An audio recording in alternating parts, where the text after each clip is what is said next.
Sinabi naman ng Malacanang na kailangang suriin ang mahigit 500 na flood control project sa Cebu para matiyak ang bisa at tamang paggamit ng pondo ng gobyerno.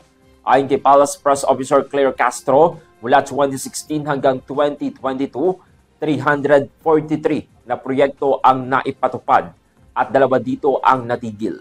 Sa ilalim naman ng Administrasyong Marcos, may 168 na flood mitigation projects kung saan 55 ang kasalukuyang isinasagawa. Binanggit naman ni Castro na dapat gumana na ang mga proyektong ipinatupad noon ng Duterte administration. Ito'y kasunod yan ng malawakang pagbaha sa Cebu dahil sa Bagyong Tino. Inihayag din na bibisita si Pangulong Marcos sa Cebu para personal na makita ang pinsala ng bagyo. Good morning.